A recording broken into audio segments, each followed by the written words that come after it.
Major funding for KPBS Evening Edition has been made possible in part by Bill Howe Family of Companies, providing San Diego with plumbing, heating, air, restoration, and flood services for over 45 years. Call 1-800-BILL-HOWE or visit billhowe.com.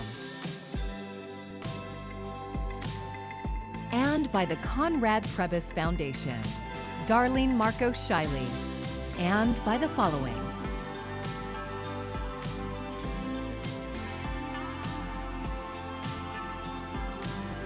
And by viewers like you. Thank you.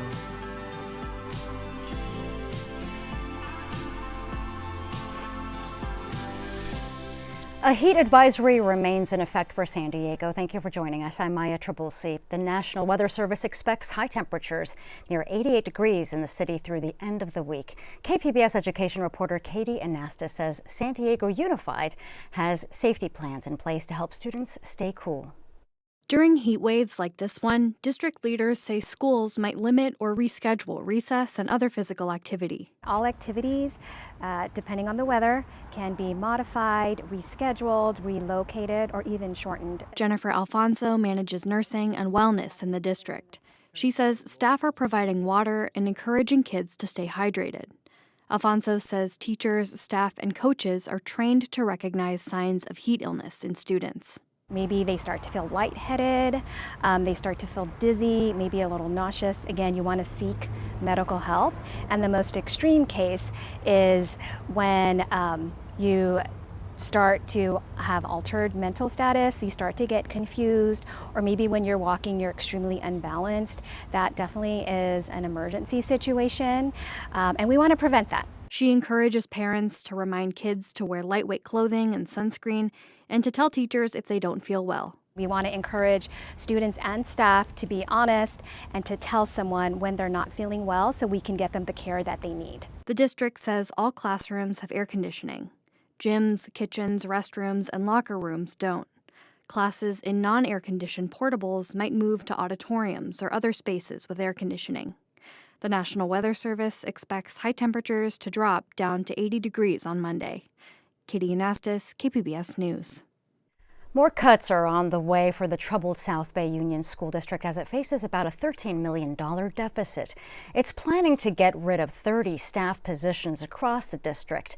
The plan laid out in the approved budget for this school year shows 10 positions will be eliminated every year for the next 3 years, and that doesn't necessarily mean layoffs, though. The district says these positions will be cut by attrition, including retirements, not filling vacancies, and positions tied to one-time funding. When we see that those are the positions that are being cut, yet the district personnel isn't being cut so that it is aligned with a decline of enrollment, that's where the issue is. That's where the concern comes.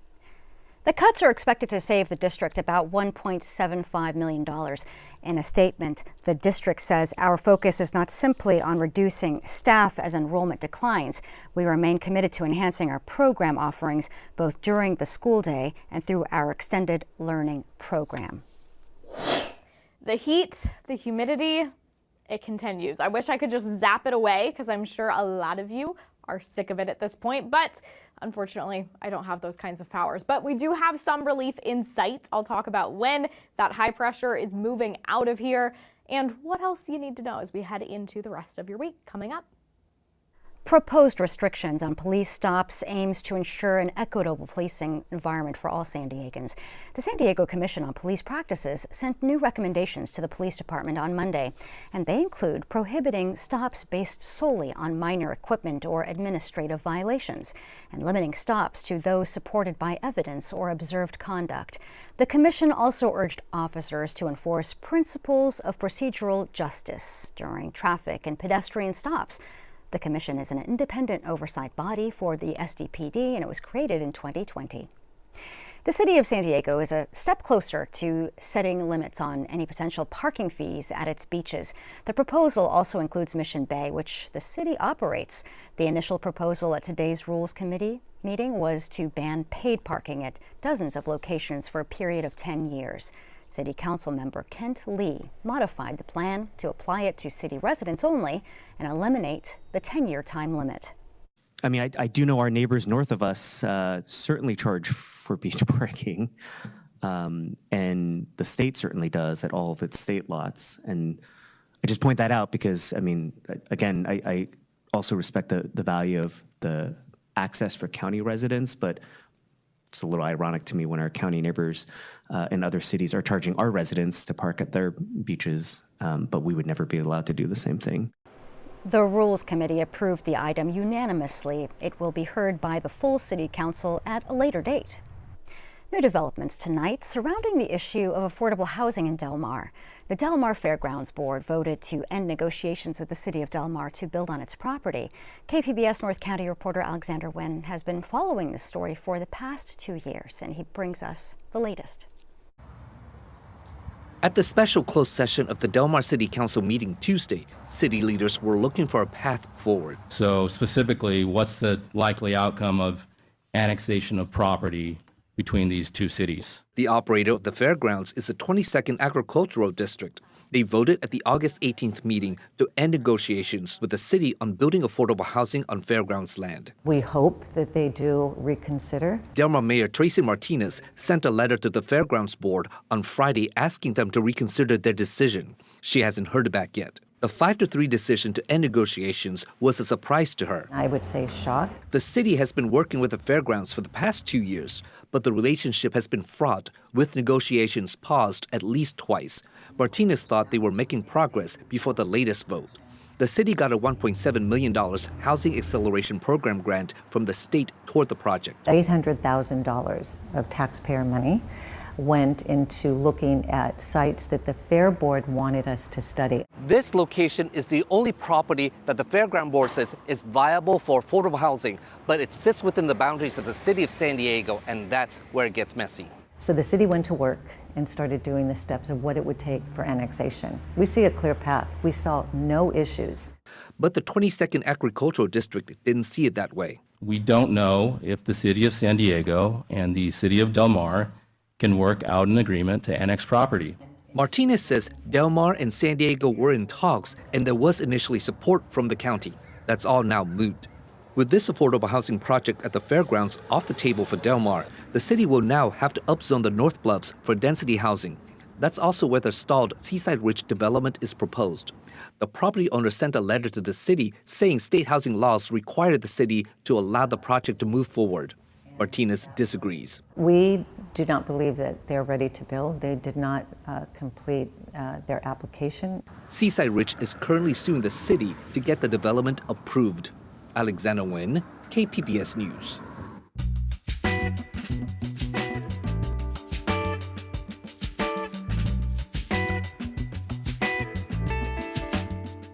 Balboa Park is known as the crown jewel of San Diego, but after years of deferred maintenance issues, city officials estimate the park needs nearly $1 billion in repairs. Investigative reporter Greg Moran first reported this story for our newsroom partner iNewsSource, and he joins me now. Welcome, Greg. Thanks. Good to be here. So what are some of the ways that we're seeing Balboa Park's infrastructure slip? Well, both in the buildings, those older buildings that are there, a lot of them need basic maintenance. They need roofs, foundation work, sometimes just paint, replacement windows. Other things you don't see, HVAC systems, plumbing, water, stuff like that. And then you also see it in the grounds. I mean, some of the trails that go through Balboa Park aren't as well marked. They're not as well maintained as they should be. And then there is a whole category of work that has to be done or should be done on sidewalks and streets and parking areas, and most probably noticeable if anybody's gone there recently, the public bathrooms at the park are really in very rough shape. So it's a whole bunch of things that have just added up over time to the point where we are now. Well, let's go back to how this actually started.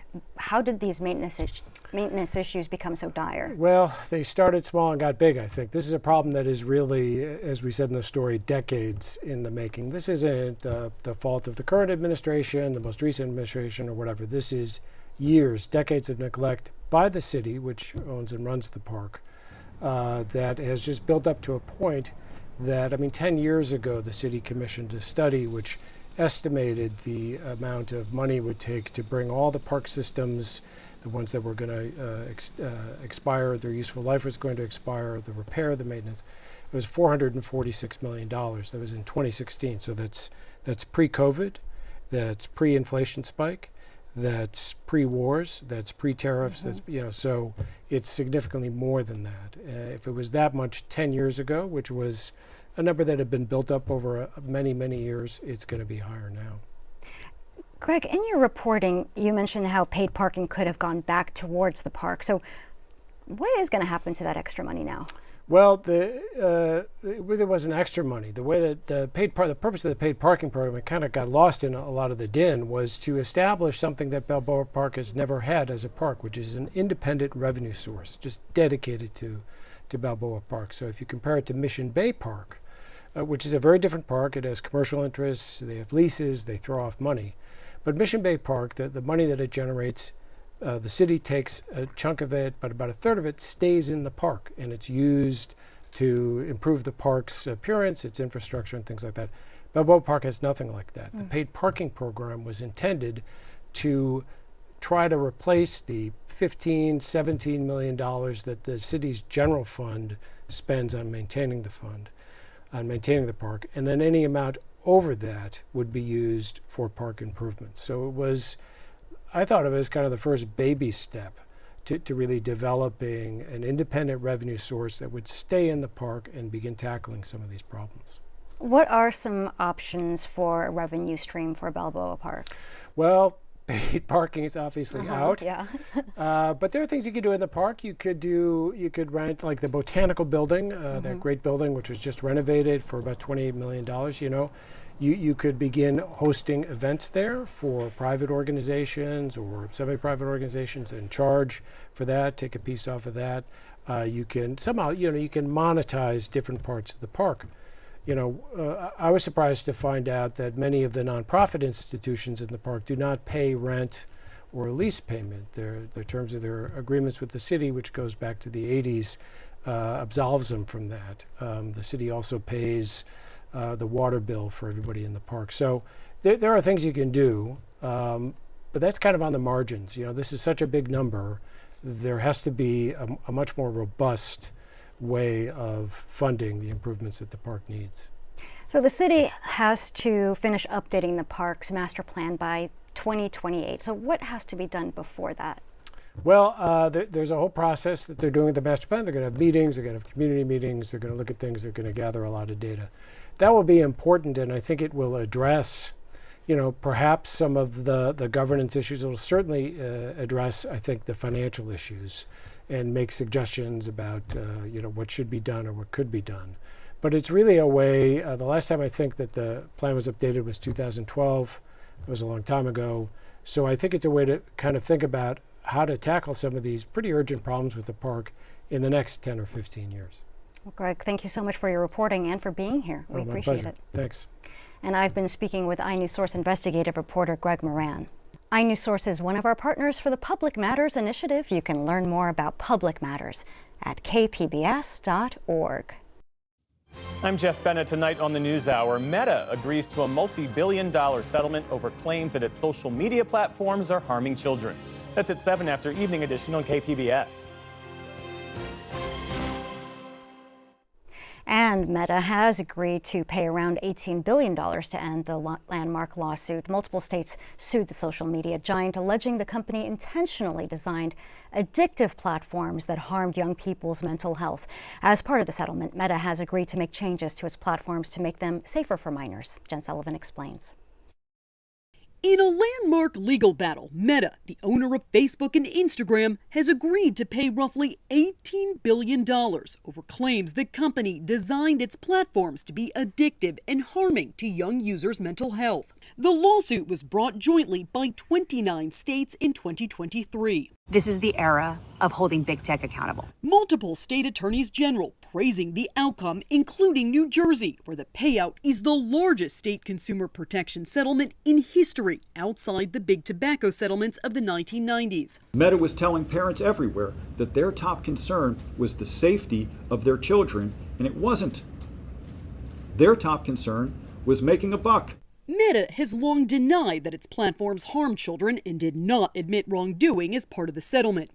The company saying in part, ensuring teens have a safe and productive experience on our platforms is an absolute imperative for Meta. As part of the settlement, the tech giant agreed to implement sweeping new safety measures to protect users under 18, including things like a 2-hour daily time limit, night mode that would block users under 18 from using the apps between midnight and 6 a.m., school mode where notifications will be muted during school hours, disabling cosmetic surgery and extreme makeup filters, and strengthening parental controls. Those changes are still pending judicial approval. This is a groundbreaking step. This is historic to protect our kids. Meta said it will pay out 70% of the settlement fund to the states in annual installments over the next decade. The remaining 30% will be paid only if YouTube and TikTok agree to make payments to the states and similar changes to their apps. For Consumer Watch, I'm Jen Sullivan.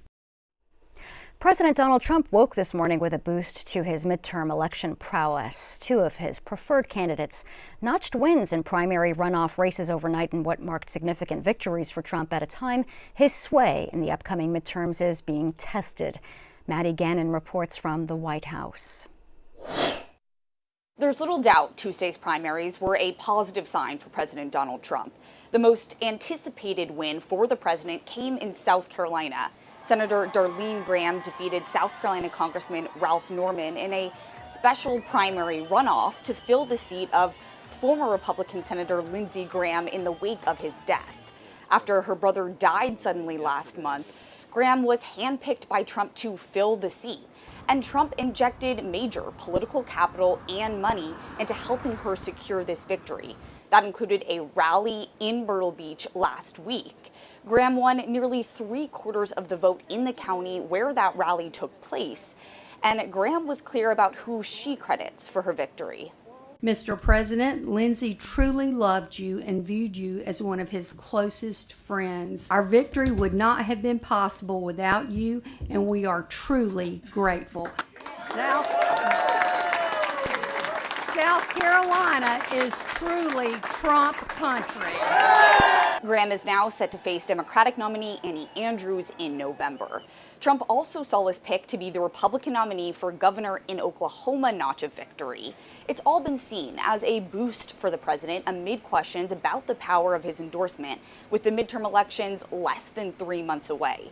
While the majority of candidates endorsed by Trump have gone on to win, voters have rejected 10 candidates for statewide office or Congress that had the backing of Trump this cycle. This as some in the GOP have been expressing concerns about the president's economic policies. Over the last week, the Trump administration temporarily eased tariffs on beef imported into the U.S. and reignited a trade war with Canada, leading some Republican candidates to question the potential impact on prices at home as affordability is set to be an issue at the top of voters' minds in November. At the White House, I'm Maddie Gannon. San Diego Gas and Electric is asking the public for feedback on its proposed high-voltage transmission line. KPBS environment reporter Tammy Murga says the Golden Pacific Power Link is raising community concerns about wildfire risks. Residents huddled over poster boards at an open house at the Fallbrook Community Center. They mapped the 500-kilowatt line SDG&E wants to build. It would start in Imperial Valley and end at the coast near the San Onofre generating station. Fallbrook falls within the proposed route. That's where Carol Gibson lives. Resident of Fallbrook for 30 years. She just bought her first electric vehicle, and she's installing solar panels on her home. Gibson says she understands the need for more power. I'm happy to get it. Obviously, we need it. How we get it is another question, right? California's peak demand is expected to double by 2045. SDG&E says the power link will help the state meet the growing demand. We really don't have a city council. It's difficult to get representation for the whole community. Residents really need to find out and see if it affects them. Gibson and dozens of residents at the open house say a 200-foot tall transmission line puts communities at risk of wildfires, eminent domain, and higher insurance costs. Harrison Luttrell says he's evacuated his Warner Springs home due to wildfires. We've had to pack up everything and go 3 times. He says his community is pushing for an alternative to the power link. Solar structures over parking lots and utilize the space better. They were pushing for localized power so you don't need to run transmission freeways across, dangerous fire zones. SDG&E says the project has a long way to go before being considered by state regulators. Gathering feedback is one step in the process. Alex Welling is with the utility. He says regulators will also examine wildfire and other environmental risks. They're going to be looking at every single aspect of this project, and they're going to weigh it against the feedback from the communities as well, because they want to hear from the community and make sure that they are choosing the most feasible yet responsible project possible. SDG&E is hosting 2 more open houses in Imperial Valley and Anza Borrego in October. Tammy Murga, KPBS News. The federal government this month announced sharp cuts for California and 2 other states that rely on water from the Colorado River. KPBS Public Matters reporter Kevin Trevelyan says the San Diego region appears well positioned to weather the impacts. The Interior Department says California, Arizona, and Nevada each need to use less water next year through 2028.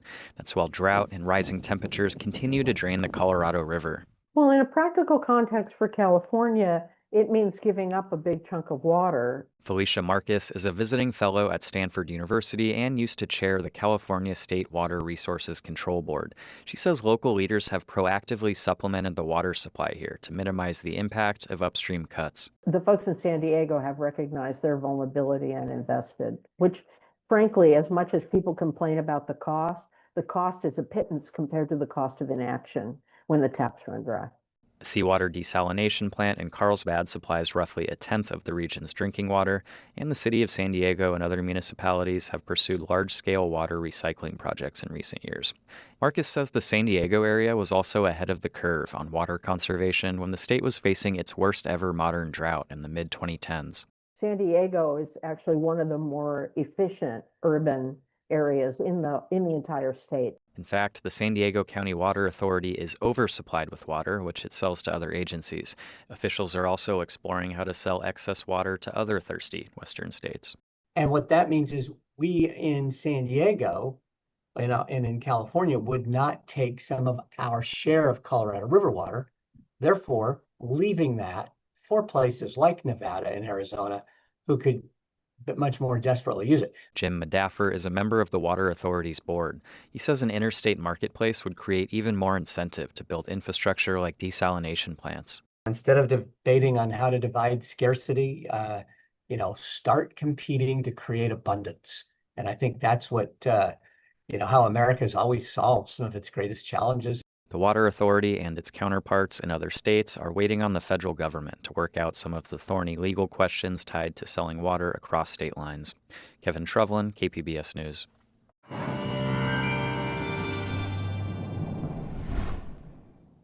Well, we're seeing the impacts from ESEL, not seeing direct, hits from any tropical systems in the Pacific, but that is to blame for large waves, swells, rough surf, and really it's going through just about the end of the week. So anybody along the coast, anybody heading to the beach, keep this in mind, stay safe as we go through the next couple of days. The other story that's impacting much more of us, or many more of us, the heat. So here's the thing. We are challenging some records with our highs, but more of us are seeing lows that are just so much warmer than they typically would be, which is part of the problem with this heat, that we're not cooling off much overnight. So we're not really getting any of that relief that we would typically see. And then adding insult to injury, the humidity, that's a factor too, something that we're maybe not so used to in Southern California. So our temperatures feeling much higher than just that air temperature that you first see. Now, we do have a small rain chance for some of us to end the week. We'll take a look at future radar, but I want to start off with the heat. Take a look. We have the heat alerts, the warnings, the advisories in effect until 8 p.m. Friday. So that's your heads up. This is dangerous heat that you should be taking precautions, especially if you have to be outside for extended periods of time.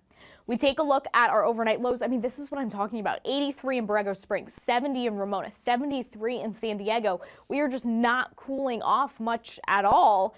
And then we end up with highs like this. 112 in Borrego Springs, 81 in Mount Laguna, triple digits for Ramona as well. Mid-90s in Escondido, and the mid-80s by the time we get to San Diego, Chula Vista, and Oceanside along the coast there. Here's the rain that we're talking about. So tonight, a few chances. A lot of cloud cover mainly, and some of us, it's mainly further north, but some of us into the mountains and deserts, we could see a few very spotty showers as we head towards the end of the week. So that's just your heads up. So you're not surprised if there's a few raindrops, but for more of us, it's that cloud cover, that moisture, that humidity that we're really going to notice more.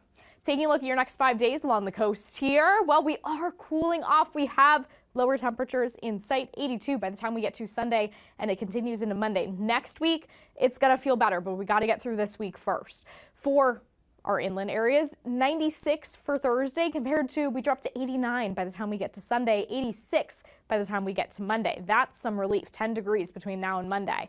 Into our mountain regions, 80s down to the 70s. 71 Sunday is going to feel nice, but we warm back up just a bit by the time we get to Monday. And again, the mountains, Thursday, Friday, that's when we have the best chance for maybe a few spotty showers. Into our desert region. All right, I'm always watching for when do we get out of the 110 and above. Well, the answer, Saturday. All right, we'll take it 108, but then 101 by the time we get to Monday, still triple digits, but you know what? It is still August. We'll take any kind of temperature decrease that we can get. For KPBS News, I'm AccuWeather's Anna Azalian. Oh, you can find tonight's stories on our website, kpbs.org. Thanks for joining us. I'm Maya Trabulsi. Enjoy your evening.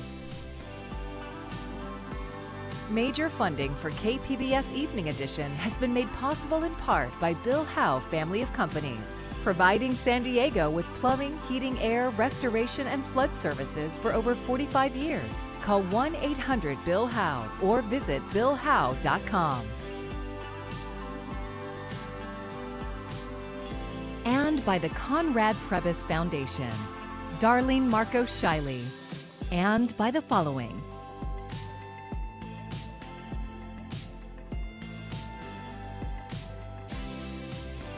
And by viewers like you. Thank you.